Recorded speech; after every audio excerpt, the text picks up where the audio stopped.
Bamboo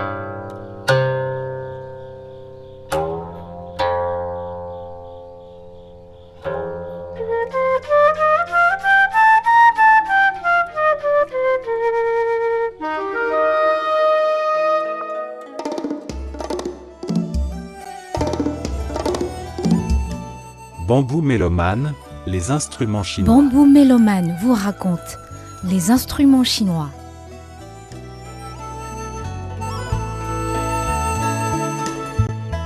Épisode 2. 二胡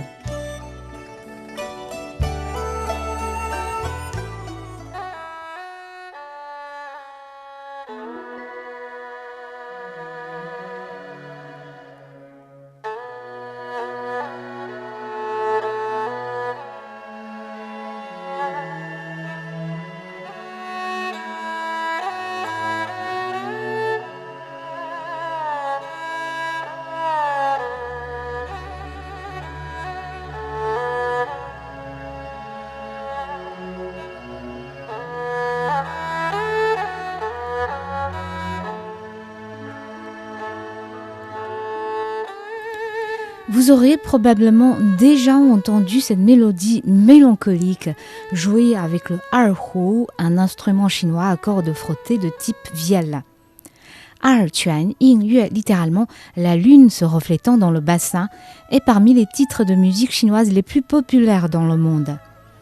En 1978, lorsque le directeur d'orchestre mondialement connu Seiji Ozawa a dirigé l'orchestre symphonique de Chine pour interpréter ce chef-d'œuvre, il a été tellement ému et bouleversé par la musique qu'il a dit que c'était un morceau à écouter à genoux, un morceau qui déchire le cœur. Erquan Yin Yue a été composé par un musicien qui sort du commun, un nom incontournable pour parler du développement de la musique de erhu au XXe siècle. Il s'appelle Hua Yanjun, né en 1893 à Wuxi, dans le sud de la Chine. Enfant naturel d'un prêtre taoïste, il a été élevé par une tante et a commencé à servir dès 8 ans comme prêtre assistant dans le temple de son père. Ce dernier était lui-même un excellent musicien et a initié son fils à plusieurs instruments traditionnels tels le tambour, la flûte, le erhu et le pipa. À 18 ans, le jeune Hua Yanjun devient musicien taoïste de renommée locale, sollicité pour les cérémonies de tout genre. Il était très populaire en raison de sa virtuosité mais aussi de sa physionomie plutôt charmante. À 25 ans, il succède à son père décédé pour devenir prêtre principal. Mais sa vie a vite basculé dans la pauvreté et la précarité. Addict à l'opium, fréquenteur assidu des maisons de joie et plus tard réduit à la cécité totale suite à une maladie grave, il est devenu musicien de la rue et a souffert d'une santé fragile jusqu'à la fin de ses jours. Plus connu sous le surnom de Abing, l'aveugle, qu'avec son vrai nom, le musicien a composé plusieurs œuvres pour erhu et pipa qui restent aujourd'hui dans le répertoire de la musique traditionnelle chinoise. Voici tout de suite un extrait de son titre le plus fameux, Erquan Yin Yue, la lune se reflétant dans le bassin de Erquan. Un chef-d'œuvre né de quelques notes que le musicien mendiant improvisait pour décharger ses chagrins, tendresses et douleurs. En effet, la musique n'avait pas de titre au départ. Le musicien lui-même parlait de zi lai qiang, ce qui veut dire la mélodie venue d'elle-même, et ses spectateurs l'appelaient yi xin qu, le chant du cœur. Et en 1950, lorsqu'un professeur du Conservatoire central de Chine s'est rendu à Wuxi pour rencontrer le musicien aveugle et enregistrer sa musique, ils ont décidé de nommer l'œuvre par le bassin de Erquan, un site pittoresque dans la ville de Wuxi.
Le erhu est un instrument de la famille des huqin, les instruments à cordes et à archet d'origine barbare, comme le dit l'appellation. Er signifie deux, puisque l'instrument n'a que deux cordes. On considère communément que le premier huqin est apparu sous la dynastie des Tang il y a plus de 1000 ans et qu'il a été inventé par un peuple nomade vivant dans le nord de la Chine.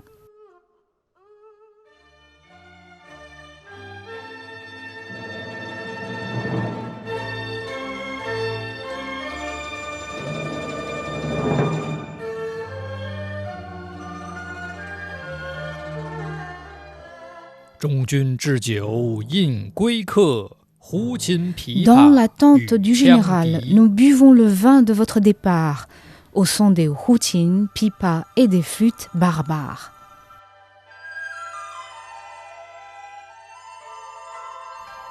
Ces vers du grand poète Chen Can nous en disent sur la popularité de l'instrument à l'époque des Tang. Et comme plusieurs autres instruments considérés aujourd'hui comme des instruments traditionnels chinois, huqin a été probablement introduit dans les bassins du fleuve Jaune et du Yangtze à travers la route de la soie, comme son nom initial le confirme. Hu était, depuis la dynastie des Han, le terme pour désigner des peuples nomades vivant dans le nord et le nord-ouest des territoires des Han, l'ethnie majoritaire de Chine. Huqin signifie donc l'instrument des Hu.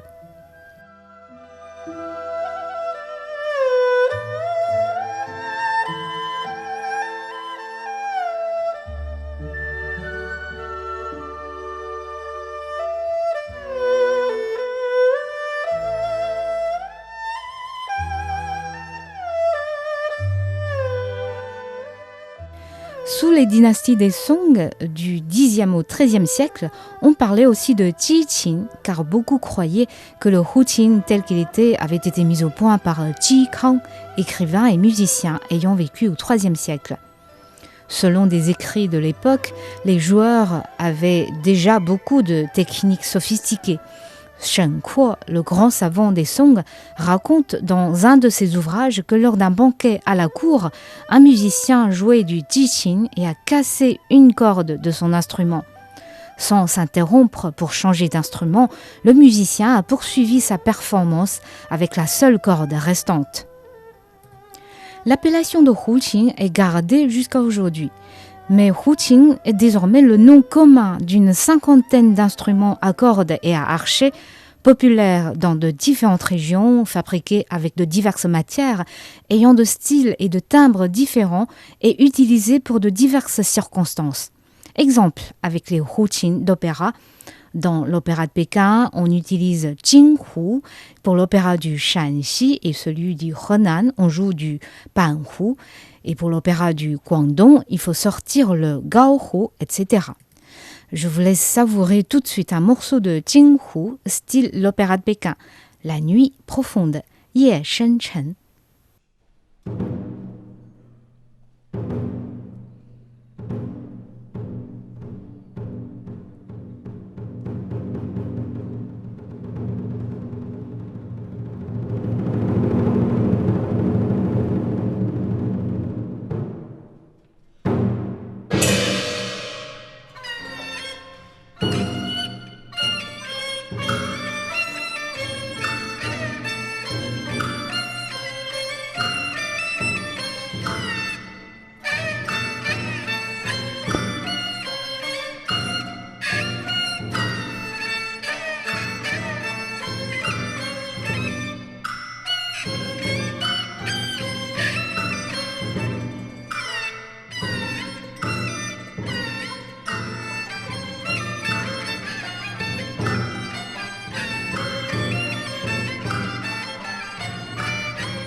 Le erhu n'est pas un instrument compliqué en termes de structure.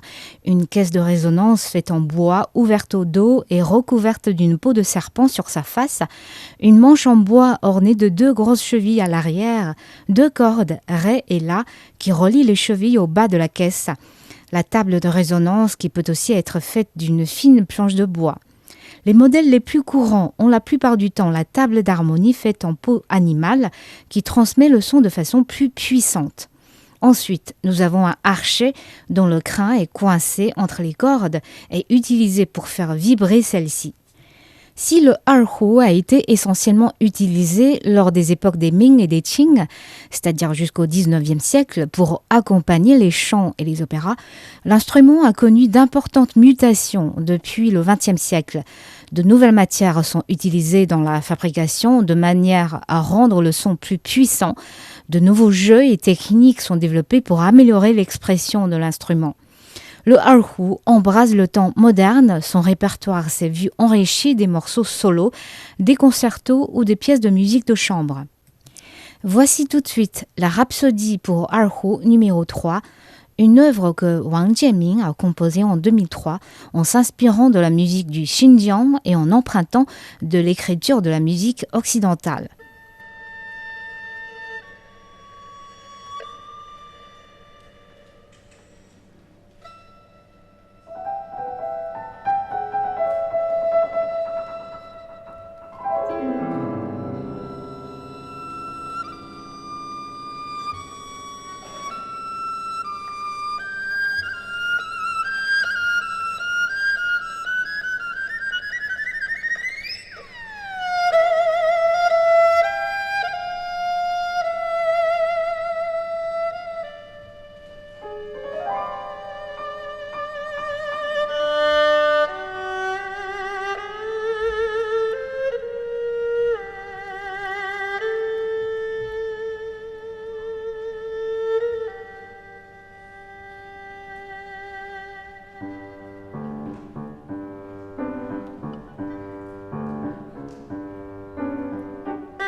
Il est impossible de parler de la modernisation du erhu sans évoquer le nom de Liu Tianhua, qui a contribué à faire entrer l'instrument folklorique dans les classes de conservatoire.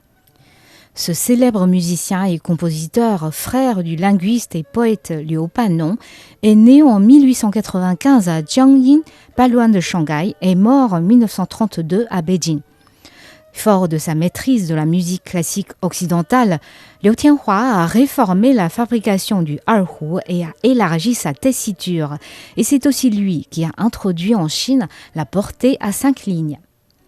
Liu Tianhua est l'auteur de plusieurs morceaux pour le erhu qui restent aujourd'hui des chefs-d'œuvre.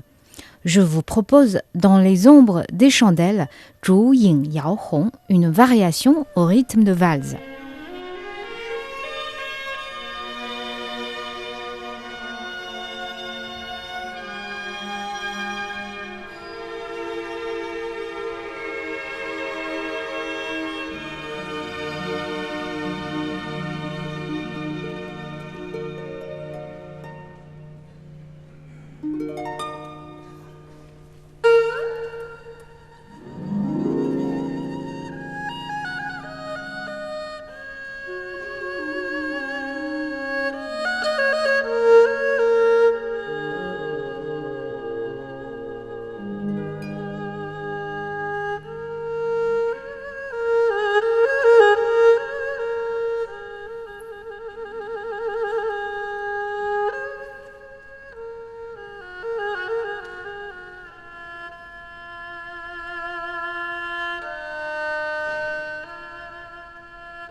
Bambou mélomane. L'invité. Un instrument qui doit se faire entendre sur la scène mondiale. Ainsi a titré le journal français Le Figaro dans son numéro du 27 mai 2016, qui a consacré un reportage sur Guo Gan, musicien chinois et maître du erhu. Guo Gan venait d'être décoré chevalier de l'Ordre des Arts et des Lettres par l'ambassadeur de France en Chine pour sa remarquable contribution aux échanges culturels et aux créations croisées entre musiciens chinois et français. Né le 15 novembre 1968 à Shenyang, dans le nord-est de la Chine, Guo Gan apprend le erhu dès l'âge de 4 ans auprès de son père Guo Junming, lui aussi un grand maître du erhu. Plus tard, il a étudié au conservatoire de Shenyang où il devient professeur à partir de 1995. En 2001, Guo Gan décide de partir en France pour étendre ses expériences musicales. Il s'inscrit à l'École nationale de musique de Fresnes où il poursuit une formation de percussion jazz. Mais ses activités à l'international s'organisent toujours autour du erhu. Il fait connaître le erhu et la musique chinoise au public du monde entier. 因为二胡是2根弦啊，他们觉得很惊喜，因为传统的这个 Le erhu n'a que 2 cordes. Sa sonorité ressemble à celle du violon, mais ce dernier a 4 cordes. Les spectateurs étrangers sont très curieux lorsqu'ils découvrent cet instrument chinois. Pour eux, ce n'est presque pas possible de produire une musique si belle avec seulement 2 cordes. 那么对他们来说，这样的两根弦能产生这样的效果，他们觉得是不可思议的。Avec son erhu, Kuokan a déjà parcouru plus de 100 pays et a fait près de 3000 concerts et spectacles. Il a en outre enregistré plus de 90 disques et 40 musiques de films, dont Kung Fu Panda, Shaolin, Astérix et Obélix. Il a joué avec des musiciens célèbres tels Lang Lang, Hans Zimmer, Didier Lockwood et Yvan Cassar. 然后未来我想也是通过现在是网络社会嘛，通过网络来做一些宣传中国传统国乐的。On vit dans une époque connectée. J'espère profiter des facilités de l'Internet pour faire connaître la musique chinoise à un public plus large. Mais je vais continuer mes tournées internationales, cela va rester ma principale occupation. Sinon, je vais bien sûr aussi continuer à composer. 传统音乐，这就是现在暂时的这个计划。 Et voici tout de suite Hu Huan, l'appel, un morceau que Kuokan a composé pour marquer la période de la Covid-19.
Bambou mélomane.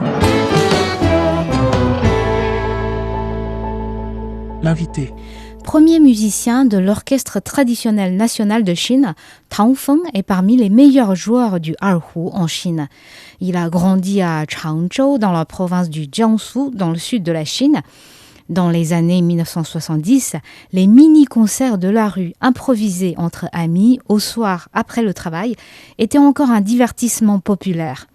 Dans les régions du bassin du Yangtze, on ne manquait pas de musiciens amateurs pour jouer de Jiangnan Sizhu, littéralement la musique de la soie et du bambou, un genre musical local élégant et délicat joué avec des instruments à cordes.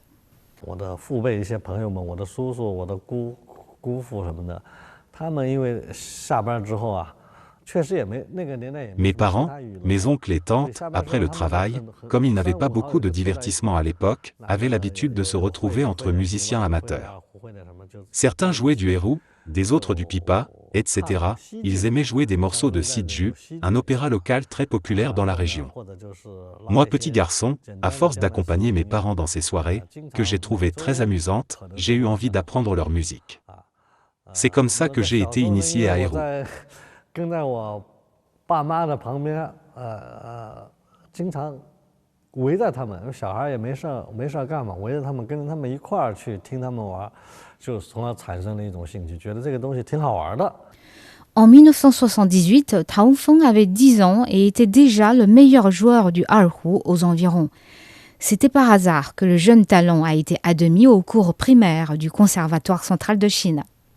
是我的母亲去那个食品店里去买几个苹果还是梨子的嘛，然后包回来的那个报纸是解放日报。 Ma mère revenait de l'épicerie, avec des fruits, des pommes et poires, emballés dans une feuille de journal. C'était le quotidien de la Libération, un journal officiel de la province. Il y avait dans ce journal une annonce minuscule qui disait que le conservatoire central recrutait des élèves pour des cours primaires ouverts à Shanghai.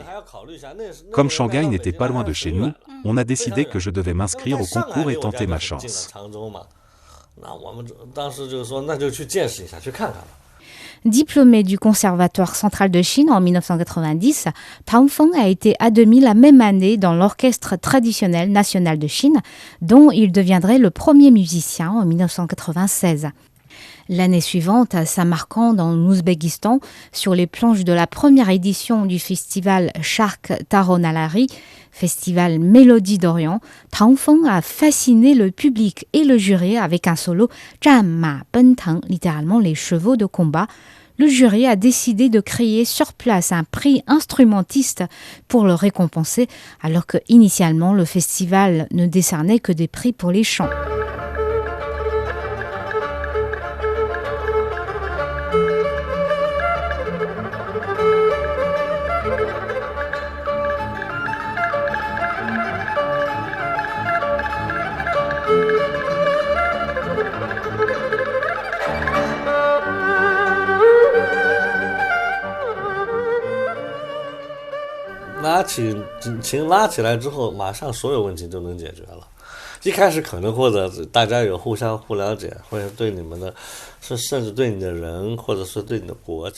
La musique fait tomber les malentendus.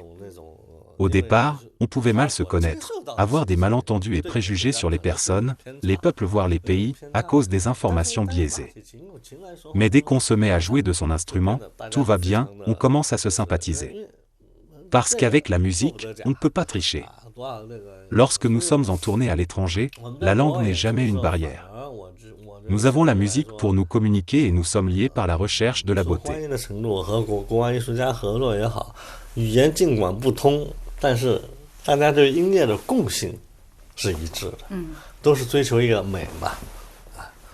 Le erhu est souvent présenté à l'étranger comme le violon chinois.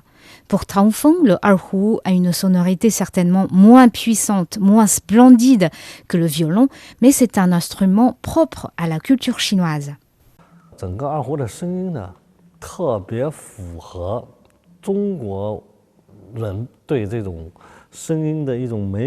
La sonorité du erhu correspond bien au caractère chinois, elle est tendre, douce et retenue, exprime bien les sentiments personnels.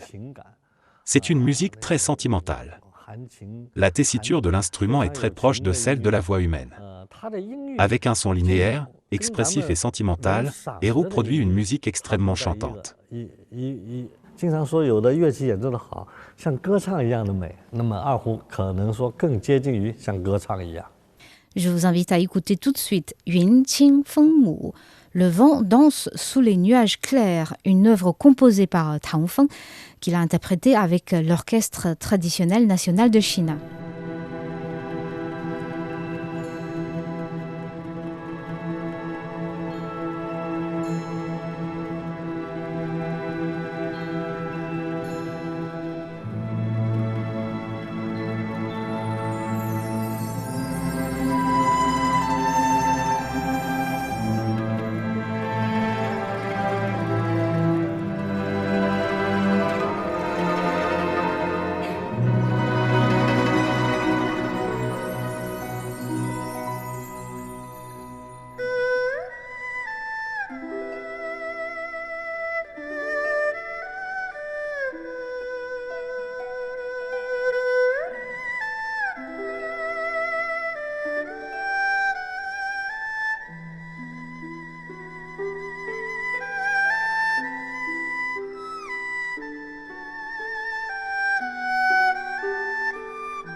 Bambou mélomane.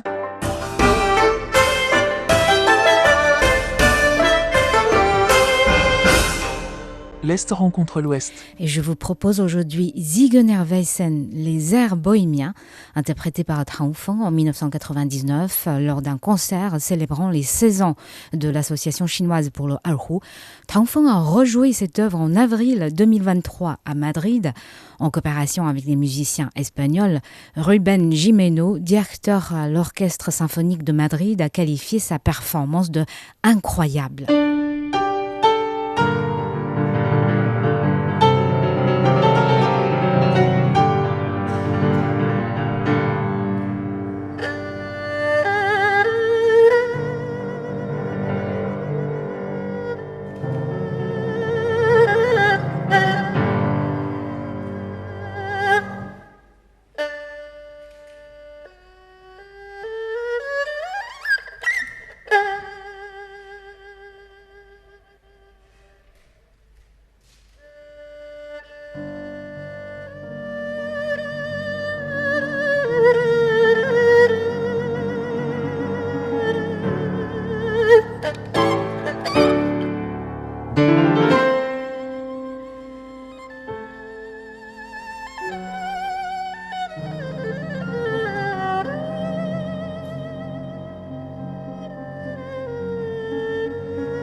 Et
pour terminer cet épisode, je vous laisse avec Liebesleid, le chagrin d'amour, version Erhu. Merci d'avoir écouté Bamboo Studio.